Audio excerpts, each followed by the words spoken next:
بسم اللہ الرحمن الرحیم نحمدہ و نصلی علی رسول الکریم وعلی آلہ و اصحابہ اجمعین۔ جناب خواجہ سعد رفیق صاحب اور رانا ثناء اللہ صاحب، لیاقت بلوچ صاحب، پتہ نہیں صدر جلسہ رانا ثناء اللہ صاحب ہے، باقی جو زوما بیٹھے ہیں احمد میر صاحب اور داور صاحب اور زعیم صاحب ماشاءاللہ، اور حضرت اور خواتین و حضرات، خواجہ رفیق شہید آج ہی کے دن اسی شہر لاہور میں شہید ہوئے تھے، چند قدم کے فاصلے پر۔ اور اس دن میرا خیال ہے کہ ذوالفقار علی بھٹو صاحب کے اقتدار کا 1 سال پورا ہوا تھا اور یوم سیاہ منایا جا رہا تھا، تو ان کو دن دہاڑے گولیوں کا نشانہ بنایا گیا۔ تو مولانا ابوالعلا مودودی نے اس پر ایک تعزیت کرتے ہوئے ایک بات کہی تھی۔ انہوں نے کہا میں نے کبھی کسی کو بد دعا نہیں دی، لیکن میں اب یہ دعا کر رہا ہوں کہ خواجہ رفیق کے جو قاتل ہیں وہ اس دنیا میں بھی رسوا ہو جائیں اور اس دنیا میں بھی رسوا ہو جائیں۔ پھر آپ نے دیکھا جو کچھ ہوا،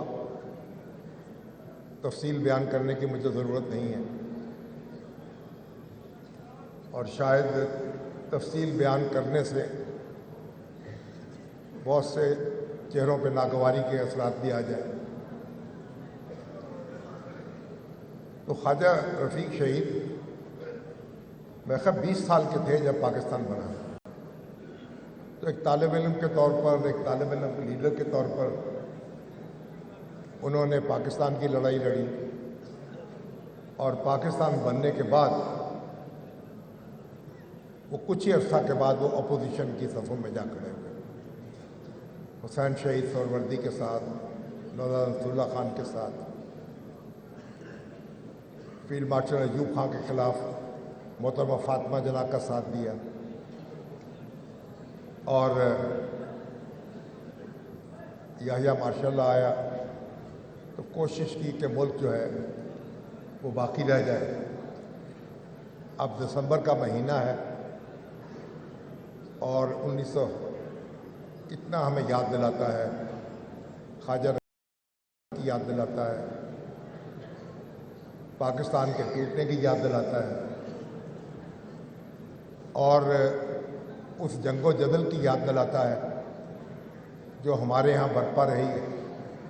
سیاسی جماعتیں ایک دوسرے سے نبرد آزما رہی ہیں، ہماری فوج جو ہے اس نے بار بار مارشاء اللہ لگایا ہے، کبھی لگایا ہے اور کبھی لگائے بغیر اقتدار سنبھالا، اور لیکن ابھی تک ہم وہ نعرے تو لگا رہے ہیں، 78 سال ہو گئے، پاکستان کو ہم اس پٹری پہ نہیں چڑھا سکے، نہ جاگیرداری ختم ہو سکی، نہ عام آدمی کو یہ موقع مل سکا، حق مل سکا۔ ابھی احمد میر صاحب فرما رہے تھے جب آپ اسمبلی میں پہنچیں گے تو خواجہ رفیق بھی کہاں اسمبلی میں پہنچے تھے، پہنچے اسمبلی میں، آپ بھی نہیں پہنچیں گے، چل فکر نہ کریں۔ یہ ایسا ہی، یہ ہائیبرڈ نظام کی بات ہو رہی تھی، ہائیبرڈ نظام ختم ہوگا تو پورا ان کے قبضے میں آ جائے گا، اور قبضے میں نہیں آئے گا تو پھر رکی سوکھی جو مل رہی ہے اس پہ گزارا کر لیں۔ کیوں اس کے شوق میں، احمد میر صاحب شوق میں چھوٹا موٹا جو اختیار ہمارے پاس موجود ہے وہ بھی آپ اپنی چھیننا چاہتے ہیں۔